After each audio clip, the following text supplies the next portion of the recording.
Shalom, kembali dengan kita Generation Youth.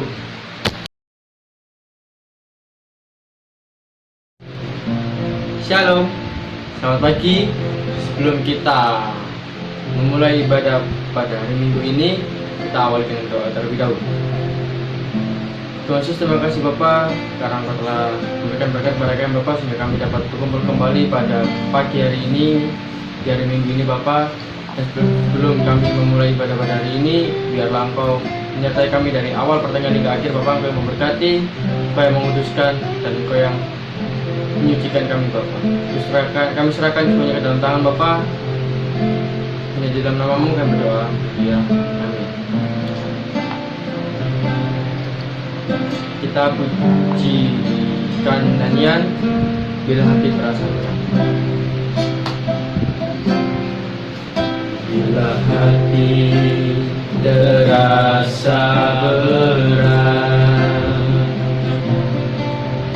tak seorang pun mengerti bebanku, ku tanya Yesus, apa yang harus ku buat?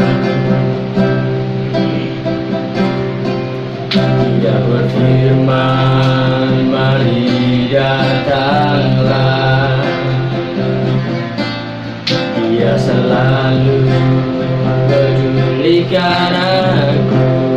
Ku tanya Yesus, Dia pikul segala bebanku. Sujud di altarnya, ku bawa hidupku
harus tetap semangat dong. Nah, kita akan angkat pujian oleh darah anak domba.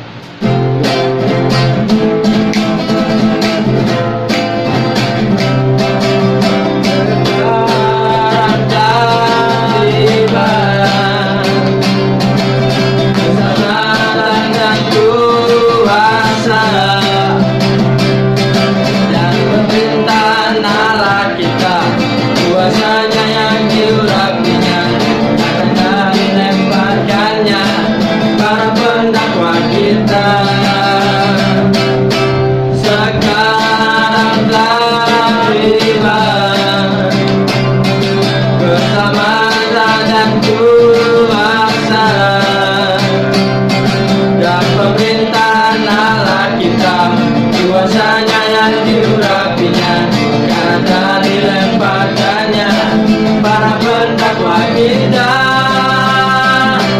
Oleh darah anak domba,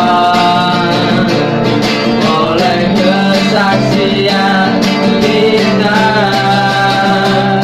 iblis dikalahkan kuasanya, dihancurkan oleh darah anak domba.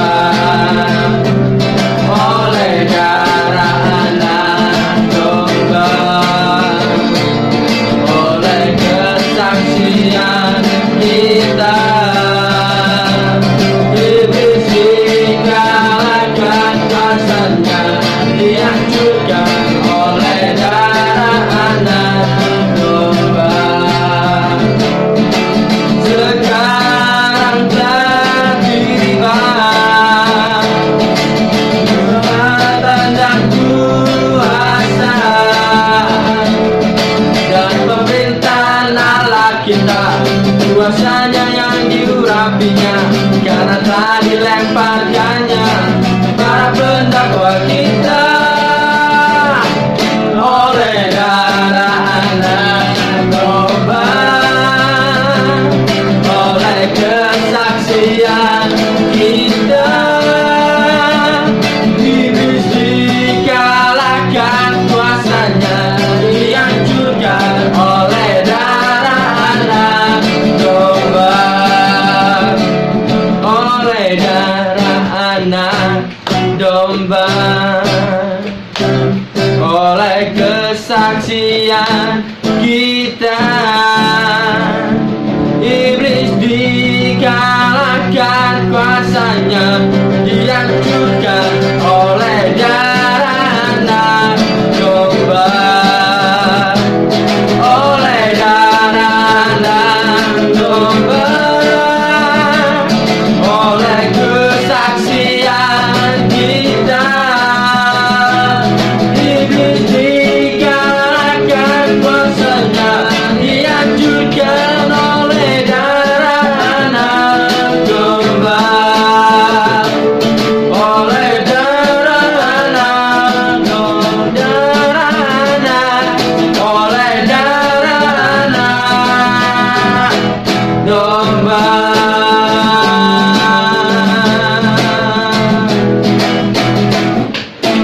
Haleluya. Ya, semangat, lebih semangat lagi, karena sebentar lagi kita akan mendengarkan firman Tuhan.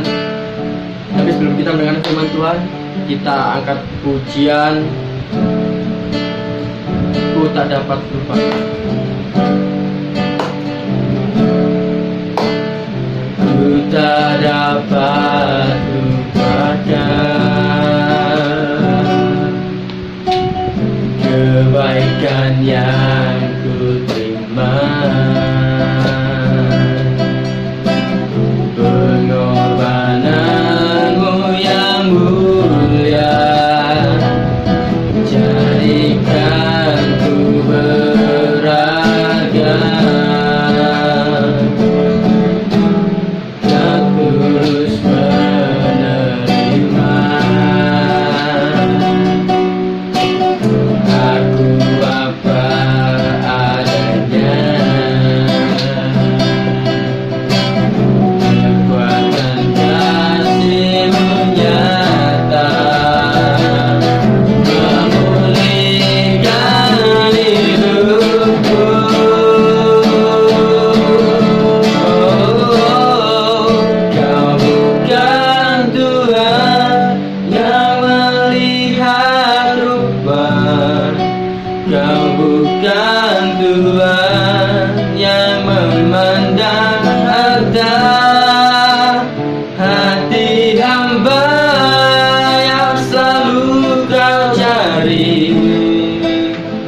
biar kau temukan di dalamku. Selama ku hidup, ku mau menyembahmu. Sebab Engkau sangat berarti bagiku. Yang terbaik yang ada padaku, ku persembahkan kepadamu. Kau bukan Tuhan, Tuhan yang melihat rupa. Kau bukan Tuhan yang memandang harta, tapi hamba yang selalu kau cari. Yang kau temukan di dalamku.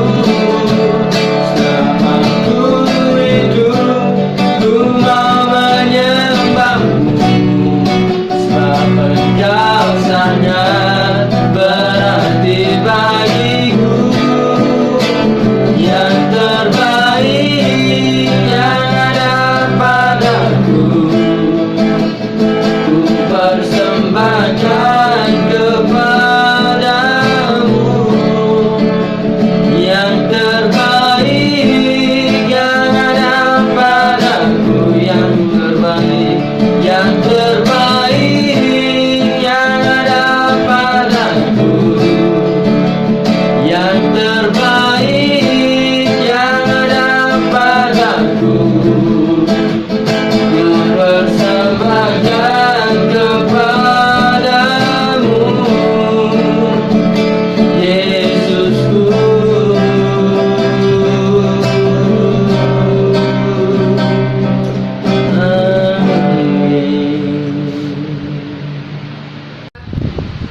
Mari kita berdoa. Bapa kami yang bertahta di dalam kerajaan surga, Tuhan, sebentar kami akan membaca kebenaran firman-Mu.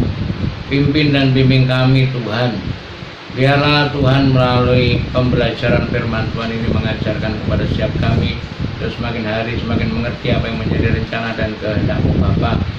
Kau berikan hikmat marifat-Mu yang daripada surga kepada setiap kami, Bapa. Pimpin kami, Tuhan. Kami serahkan, Tuhan, semuanya hanya di dalam nama-Mu yang kudus. Haleluya. Amin. Salam Bapak Ibu, saudara yang kasih Tuhan. Salam. Selamat berbakti kembali di dalam ibadah online ini. Bapak Ibu, saudara yang kasih Tuhan, kita sudah memperingati hari kenaikan Tuhan Yesus. Dan saat ini sudah hari yang ketiga. Banyak dari gereja Tuhan yang saat ini mengadakan doa 10 hari. Banyak dari kita juga berbondong-bondong mengikuti ibadah 10 hari ini. Terlebih kalau keadaan normal, mungkin kita bisa beribadah bersama-sama selama 10 hari. Kadang-kadang kita berusaha untuk mengikuti tanpa putus. Tetapi Bapak Ibu yang dikasih Tuhan, apakah itu yang diinginkan oleh Tuhan? Tuhan Yesus sebelum naik ke surga, Dia berpesan kepada kita bahwa amanat agung yang diperintahkan oleh Tuhan Yesus itu yang harus kita lakukan. Mari kita baca di dalam firman Tuhan di dalam Matius pasal yang ke-28 ayat yang ke-18 sampai yang ke-20. Demikian bunyi firman Tuhan. Yesus mendekati mereka dan berkata, "Kepadaku telah diberikan segala kuasa di sorga dan di bumi. Karena itu pergilah, jadikanlah semua bangsa muridku, dan baptislah mereka dalam nama Bapa dan Anak dan Roh Kudus. Dan ajarlah mereka melakukan segala sesuatu yang telah kuperintahkan kepadamu, dan ketahuilah aku menyertai kamu senantiasa kepada akhir zaman." Bapak Ibu yang dikasihi Tuhan, firman Tuhan mengajarkan kepada kita Tuhan menyuruh kita pergi untuk memberitakan kebenaran Injil. Tuhan menyuruh kita untuk memperkenalkan nama Tuhan. Bagaimana memuridkan gereja Tuhan. Dan saat ini banyak gereja Tuhan yang, mohon maaf, salah mengartikan di dalam pemuritan. Yang namanya murid itu mulai tidak bisa diajar menjadi bisa. Tapi berapa banyak gereja Tuhan yang kebalik? Banyak orang yang percaya kepada Tuhan dibaptis dulu. Tapi sudahkah mereka percaya kepada Tuhan?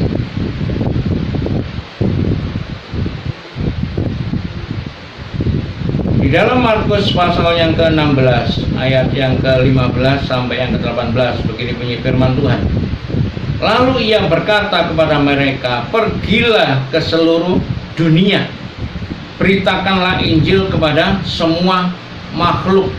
Siapa yang percaya dan dibaptis akan diselamatkan, tetapi siapa yang tidak percaya akan dihukum. Bapak Ibu yang dikasihi Tuhan, firman Tuhan berkata, siapa yang percaya dan dibaptis akan diselamatkan. Bapak Ibu dikasihi Tuhan, berapa banyak gereja yang saat ini kebalik. Banyak jiwa-jiwa baru yang percaya kepada Tuhan, mereka dibaptis. Tetapi sudahkah mereka percaya kepada Tuhan? Firman Tuhan berkata, siapa yang percaya dan dibaptis akan diselamatkan. Di dalam firman Tuhan yang lain dikatakan, sebab jika kamu mengaku dengan mulutmu bahwa Yesus adalah Tuhan dan percaya dalam hatimu bahwa Allah telah membangkitkan Dia dari antara orang mati, maka kamu akan diselamatkan. Nah, yang pertama-tama yang harus kita ajarkan, gereja Tuhan harus mengajarkan kepada jemaat, kepada orang yang baru percaya, yaitu harus mengaku dengan mulut bahwa Yesus adalah Tuhan dan Juru Selamat. Itu mutlak, itu penting sekali. Karena sebelum ada pengakuan, orang dibaptis pun itu percuma. Karena baptis adalah tanda pertobatan. Nah, kalau orang sudah mulai mengaku dengan mulut bahwa Yesus adalah Tuhan dan percaya, yang penting percaya di dalam hati, maka kita akan diselamatkan.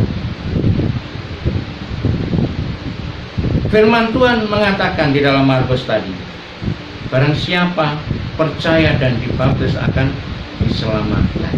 Nah, yang pertama-tama kita mengajarkan kepada jemaat Tuhan, bagaimana kita memuridkan jemaat Tuhan. Mereka harus mengetahui siapa Tuhan Yesus itu sebenarnya. Baru dia mengakui bahwa Tuhan Yesus adalah Tuhan dan Juru Selamat, dan percaya di dalam hatinya, maka baru kita baptis mereka. Dan setelah itu ajar mereka, muridkan mereka. Karena firman Tuhan mengatakan, pergilah, jadikanlah semua bangsa muridku. Yang namanya murid itu orang yang tidak mengerti dibuat menjadi mengerti. Dan yang namanya murid itu perlu pemaksaan.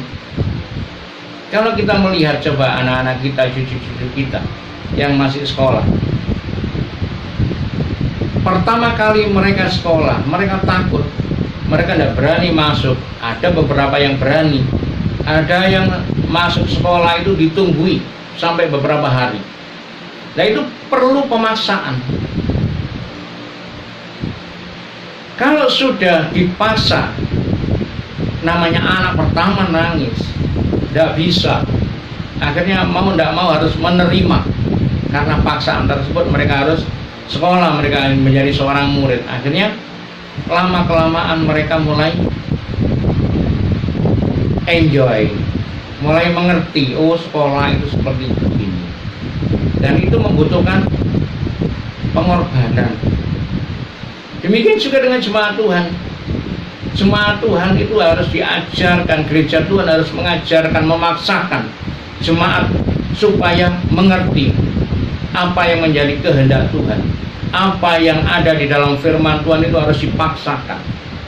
Karena firman itu sifatnya mengajar, mendidik, membuat orang agar mengerti apa yang menjadi kehendak Tuhan. Yang namanya seorang murid itu butuh pembelajaran dan butuh diajarkan, itu butuh waktu yang lama. Gereja Tuhan sampai ada yang sudah lanjut usia pun kadang-kadang mereka belum mengerti firman Tuhan. Nah, bagaimana dengan firman Tuhan? Karena firman Tuhan juga mengajarkan kepada kita, disebutkan di dalam firman Tuhan juga, yang terdahulu akan menjadi yang terkemudian, dan yang terkemudian akan menjadi yang terdahulu. Berapa banyak anak-anak Tuhan yang jiwa baru lebih mengerti karena dia mau belajar, mau dididik menjadi murid-murid Tuhan, dan itu butuh pemaksaan. Bapak Ibu dikasih Tuhan, tidak salah kita mengikuti ibadah 10 hari.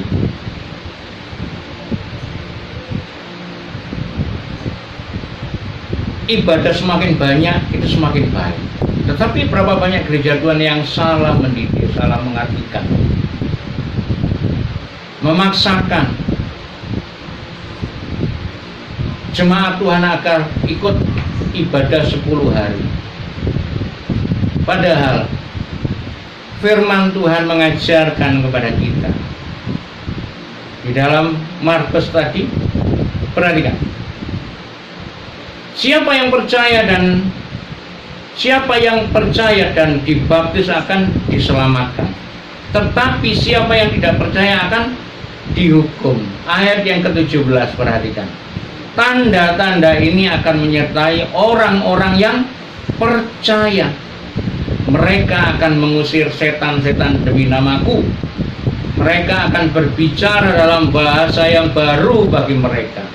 Mereka akan memegang ular, dan sekalipun mereka minum racun maut, mereka tidak akan mendapat celaka. Mereka akan meletakkan tangannya atas orang sakit, dan orang itu akan sembuh. Bapak Ibu yang dikasihi Tuhan, sebagai orang yang percaya, sebagai hamba-hamba Tuhan, sebagai anak-anak Tuhan, kita disuruh menginjil. Jadikanlah semua bangsa murid Tuhan, tidak sekedar menyuruh, tapi Tuhan sudah membekali. Inilah firman Tuhan yang sesungguhnya. Kita tidak usah menunggu bertahun-tahun kita mengikuti ibadah pencurahan Roh Kudus. Memang tidak salah. Tetapi bagaimana gereja Tuhan memberitahukan, mengajarkan kepada jemaat kebenaran yang sesungguhnya sudah tercantum, sudah disebutkan di dalam firman Tuhan, bahwa tanda-tanda yang saat ini dinanti-nantikan orang. Banyak orang yang rindu menerima mukjizat Tuhan, menerima kesembuhan, penumpangan tangan, mengusir setan, apapun juga. Itu sudah diberikan oleh Tuhan Yesus. Karena di dalam ayat yang ke-17, tanda-tanda ini akan menyertai orang yang percaya. Lah, orang yang percaya ini yang bisa menerima mukjizat. Karena apa? Yang namanya orang percaya tidak sekedar percaya saja. Firman Tuhan juga mengajarkan kepada kita, kalau kita mengaku dengan mulut kita bahwa Yesus adalah Tuhan dan percaya, kalau dengan segenap hati kita mengaku bahwa Tuhan adalah Juru Selamat, Tuhan Sang Pemilik langit bumi, Sang Penguasa langit, Sang Penguasa seluruh alam semesta, kita akan dipenuhkan dengan Roh Kudus. Jadi tidak usah menunggu pencurahan Roh Kudus, kita sudah ada, kita sudah percaya dari awal. Mohon maaf kalau saudara-saudara kita sepupu itu di dalam rukun Islam yang pertama disuruh membaca 2 kalimat syahadat. Ini orang-orang yang percaya di dalam orang-orang Kristen harus yang pertama mengakui sama. Kalau tidak mengakui, tidak akan percaya. Amin. Nah, bagaimana orang bisa percaya? Kita baca di dalam Roma 10 ayat yang ke-13 sampai 14. Mas Angga tolong dibacakan. Roma pasal 10 Ayat 13 sampai 14. ayat 13 sampai 14. Roma pasal 10 ayat 13 sampai 14, begini bunyi firman Tuhan. Sebab barang siapa yang berseru kepada nama Tuhan akan diselamatkan. Tetapi bagaimana mereka dapat berseru kepadanya jika mereka tidak percaya kepada Dia? Bagaimana mereka dapat percaya kepada Dia jika mereka tidak mendengar tentang Dia? Bagaimana mereka mendengar tentang Dia jika tidak ada yang memberitakannya? Haleluya. Bapak Ibu yang dikasihi Tuhan, sebab barang siapa yang berseru kepada nama Tuhan akan diselamatkan. Tetapi bagaimana mereka dapat berseru jika mereka tidak percaya? Bagaimana mereka dapat percaya kepada Tuhan jika mereka tidak pernah mendengar tentang Dia?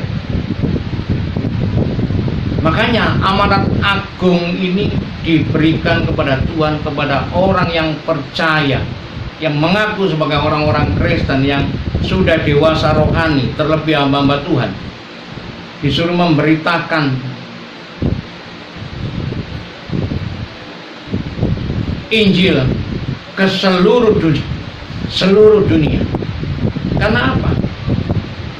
Banyak orang yang belum percaya kepada Tuhan. Banyak orang yang belum percaya kepada Yesus.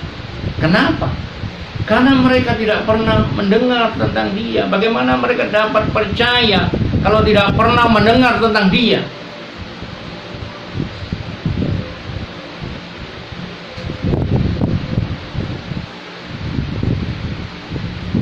Dan bagaimana mereka mendengar tentang Dia kalau tidak ada yang memberitakannya? Ini firman Tuhan yang berkata. Makanya Tuhan menyuruh, jadikanlah semua bangsa muridku. Kita disuruh memuridkan, kita disuruh menginjil, kita disuruh mengajari orang yang belum mengerti, dijadikan menjadi mengerti. Demikian juga dengan gereja Tuhan. Fungsi gereja Tuhan adalah memuridkan. Kalau gereja-gereja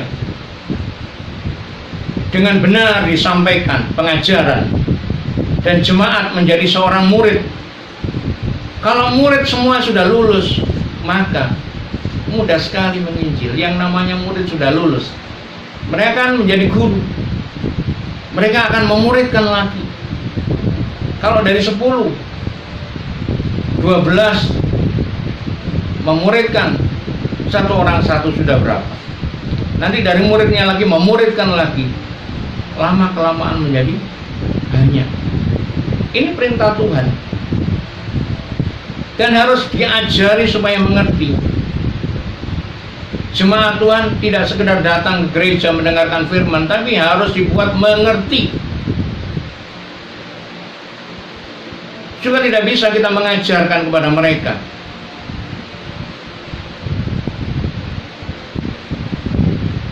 dengan seenaknya. Pengajaran-pengajaran yang diberikan harus sesuai dengan firman Tuhan. Karena firman Tuhan mengatakan,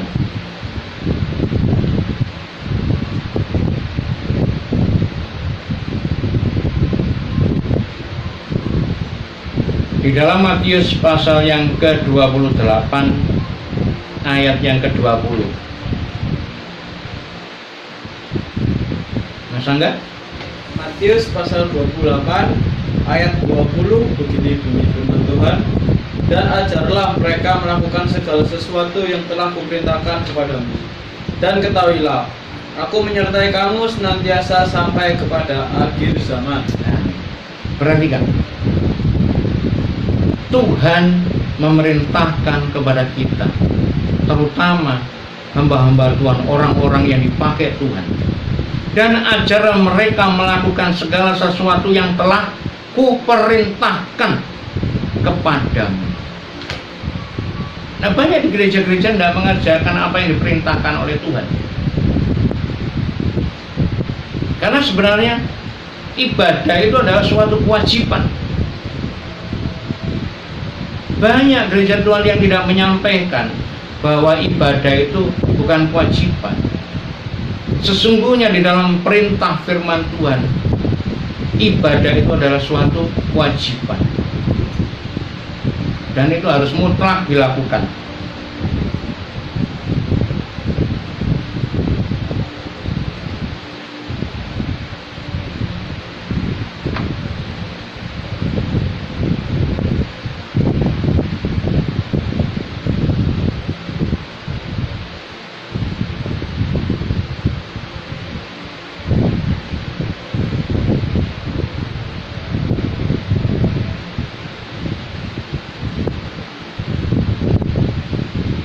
Bapak Ibu yang dikasih Tuhan,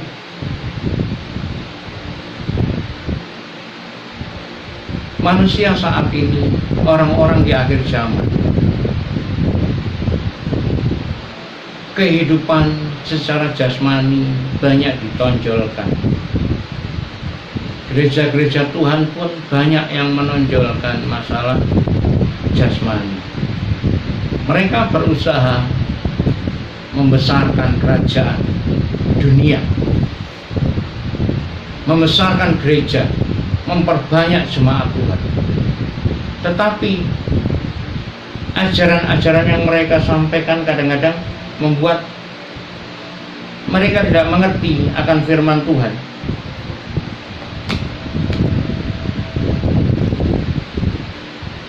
Karena ajaran-ajaran saat ini hanya untuk menyenangkan telinga. Nah, Bapak Ibu yang dikasih Tuhan, yang namanya firman Tuhan itu mendidik.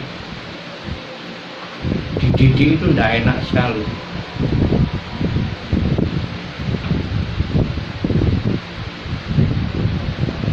Bagaimana anak-anak yang dididik oleh orang tua, yang dididik oleh orang tua, kadang-kadang dijewer, kadang-kadang dipukul, kadang-kadang dicubit. Hanya untuk apa? Untuk memperingatkan bahwa mereka berjalan tidak benar, dan itu diluruskan melalui hukuman. Demikian juga dengan Tuhan. Kadang-kadang kita tidak merasa bahwa Tuhan itu membuat rel kepada kita.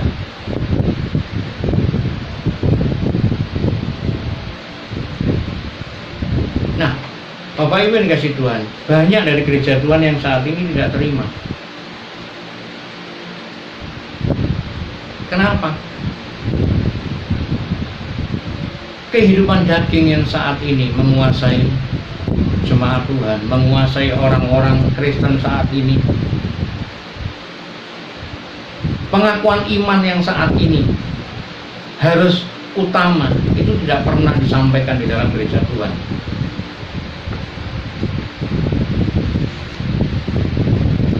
Firman Tuhan berkata, sebab jika kamu mengaku dengan mulut bahwa Yesus adalah Tuhan dan percaya dalam hatimu bahwa Allah telah membangkitkan Dia dari antara orang mati, maka kamu akan diselamatkan. Ajaran yang pertama ini jarang sekali diberitakan di dalam gereja Tuhan.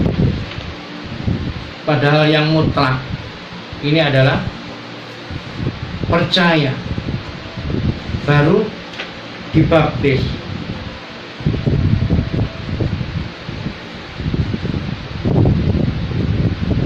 Matius 3 ayat yang 11.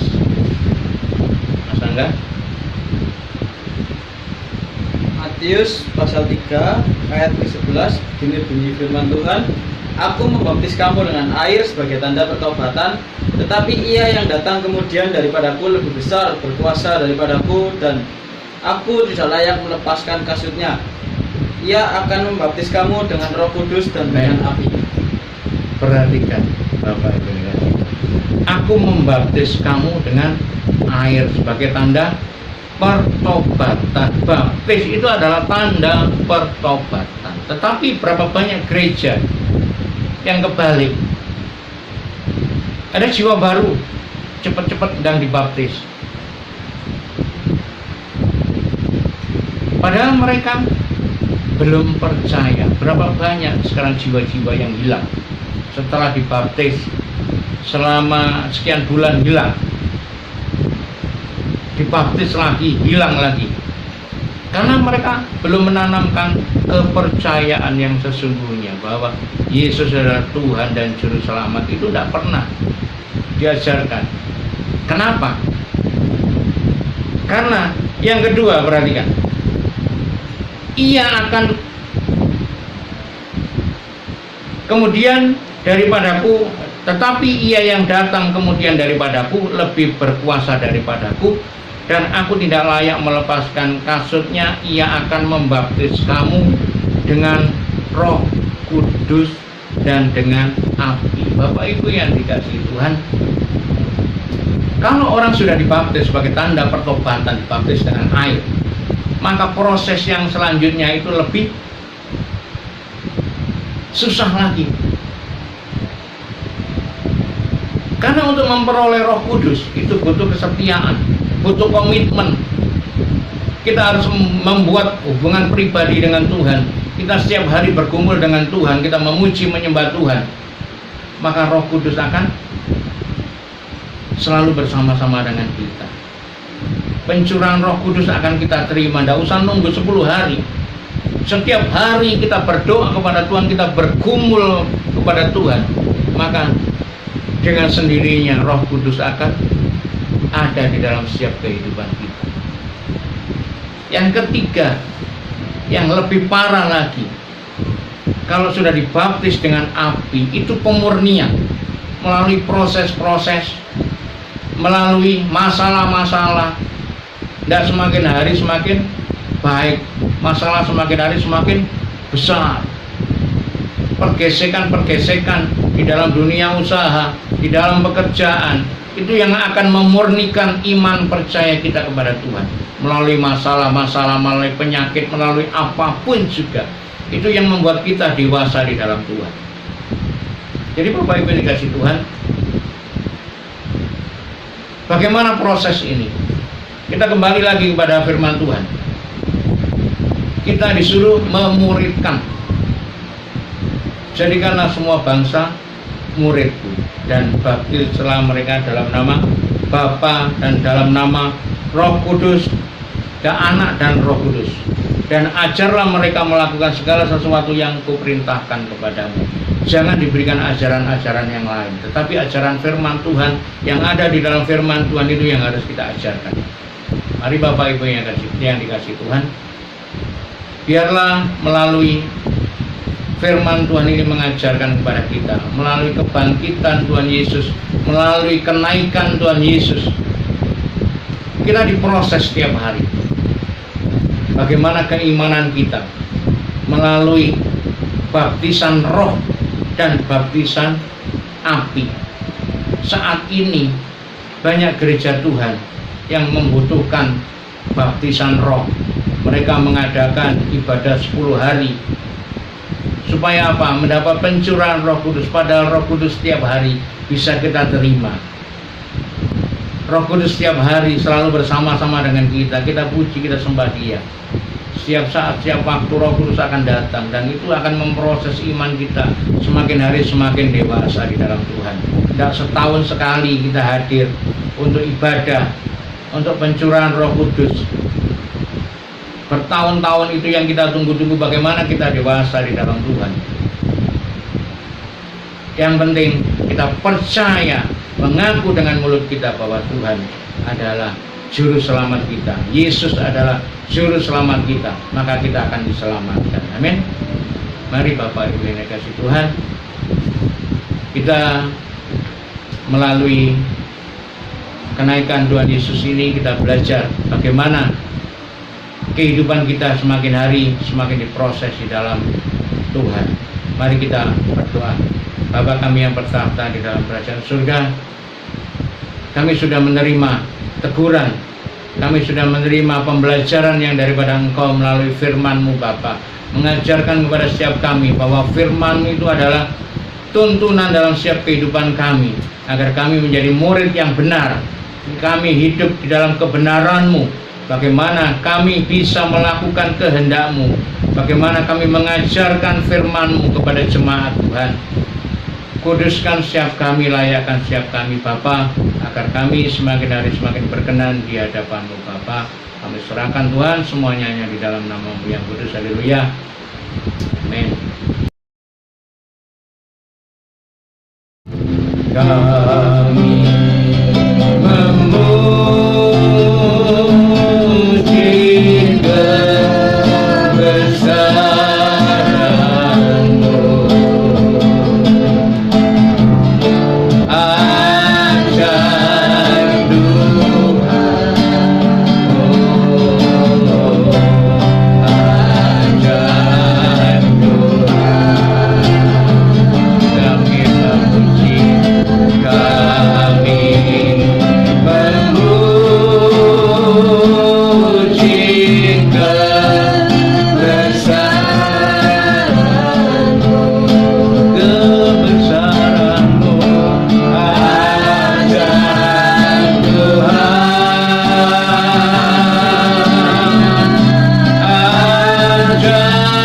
ajaib Tuhan,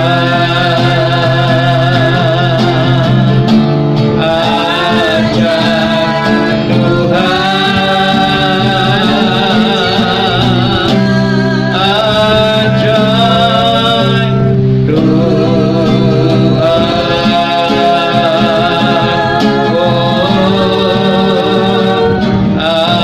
Amin.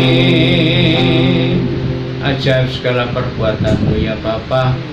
Kami percaya Tuhan, Engkaulah Tuhan Sang Pencipta langit bumi, Sang Penguasa alam semesta, yang kami puja, kami sembah sebagai Raja Tuhan.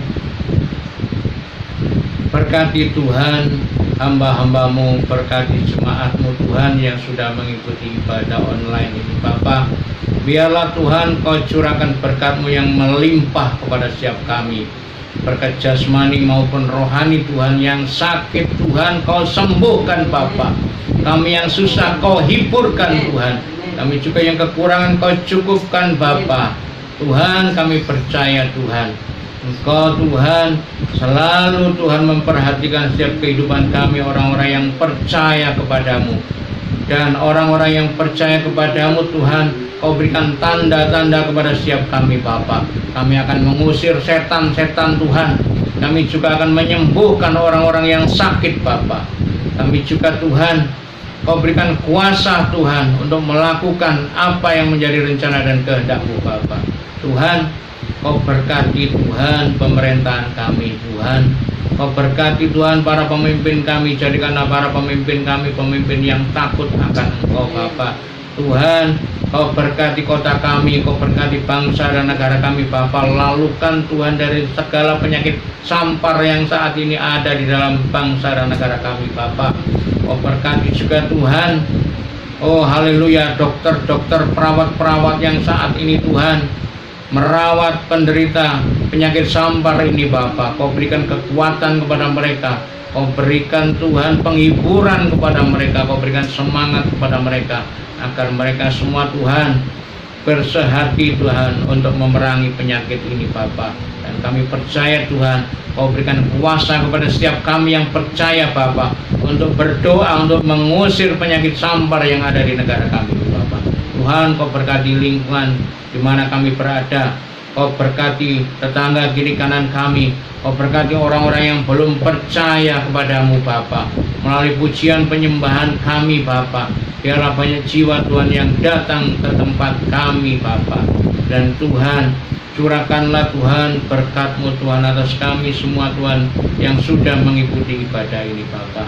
Tuhan memberkati engkau dan melindungi engkau. Tuhan menyinari engkau dengan wajah-Nya dan memberikan engkau kasih karunia. Tuhan menghadapkan wajah-Nya kepadamu dan memberikan engkau damai sejahtera mulai pagi hari ini sampai Tuhan datang yang kedua kali. Mari yang percaya bersama saya katakan amin. Bapa, terima kasih. Bapa,